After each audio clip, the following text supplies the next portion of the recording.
ഒരു ചേരുവ കൂടി ചേർത്ത് ഇങ്ങനെ ഇതൊന്ന് തയ്യാറാക്കി നോക്കൂ, എല്ലാവർക്കും ഇഷ്ടമാവും. അപ്പോൾ ആദ്യം തന്നെ ഞാനിതാ കമ്പത്തിൻ്റെ റവ ഒരു ബൗളിലേക്ക് ചേർത്ത് കൊടുത്തിട്ട് പാകത്തിനുള്ള ഉപ്പും ആവശ്യത്തിന് വെള്ളവും ഒഴിച്ചു കൊടുത്തിട്ട് നമ്മൾ പുട്ടിനൊക്കെ പൊടി നനച്ചെടുക്കുന്ന ആ ഒരു രീതിയിൽ നന്നായിട്ടൊന്ന് നനച്ചെടുക്കുന്നുണ്ട്. എന്നിട്ട് ഇതുപോലെ ഒന്ന് ആവി ഏറ്റെടുക്കാൻ വേണ്ടിയിട്ട് ഒരു പാത്രം വെച്ചിട്ട് അതിലൊരു തുണിയും വെച്ച് കൊടുത്തിട്ട് ഈ ഒരു റവ ഇതിലേക്ക് ഇട്ട് കൊടുത്തിട്ട് അടച്ച് വെച്ച് ഒരു 10 മിനിറ്റ് ഒന്ന് ആവിയിൽ വേവിച്ചെടുക്കാം. ഇനി ഇതാ നമുക്കിതൊന്ന് മാറ്റിയിട്ട് കട്ടകളായിട്ടുണ്ടെങ്കിൽ ഒന്ന് ഉടച്ചു കൊടുക്കണം. എന്നിട്ട് ഒരു പാൻ സ്റ്റൗവിൽ വെച്ച് കൊടുക്കുക. അതിലേക്ക് വെളിച്ചെണ്ണ ഒഴിച്ചിട്ട് കടുകിട്ട് പൊട്ടി വന്നതിന് ശേഷം ചെറിയുള്ളിയും പച്ചമുളകും കറിവേപ്പിലയും ഇട്ട് വഴറ്റി കൊടുക്കാം. വറ്റൽമുളകും ചേർത്ത് കൊടുക്കുന്നുണ്ട് കേട്ടോ, അത് എരിവിനനുസരിച്ചിട്ട് ചേർത്താൽ മതി.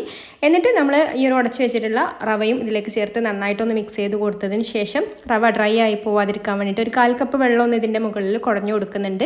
റവ എത്രത്തോളം സോഫ്റ്റ് ആവണോ അതിനനുസരിച്ചിട്ട് വെള്ളം ചേർത്ത് കൊടുത്തിട്ട് നന്നായിട്ടൊന്ന് മിക്സ് ചെയ്ത് കൊടുത്ത് ഇതുപോലെ ഒന്ന് അമർത്തി വെച്ച് കൊടുത്തിട്ട് ഒന്ന് അടച്ച് വെച്ചിട്ട് ഒരു 5 മിനിറ്റ് ലോ ഫ്ലെയിമിൽ കുക്ക് ചെയ്തെടുക്കാം കേട്ടോ.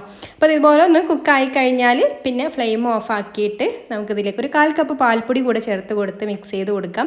ഈ ഒരു പാൽപ്പൊടിയും കൂടി ചേർത്ത് കൊടുക്കുമ്പോൾ ഈ ഒരു ഉപ്പുമാവിന് നല്ലൊരു ടേസ്റ്റാണ് കേട്ടോ. അപ്പോൾ കുട്ടികൾക്കൊക്കെ ഇഷ്ടമില്ലാത്തവരാണെന്നുണ്ടെങ്കിൽ ഇതുപോലെ ഒന്ന് റെഡിയാക്കി കൊടുത്ത് നോക്കൂ.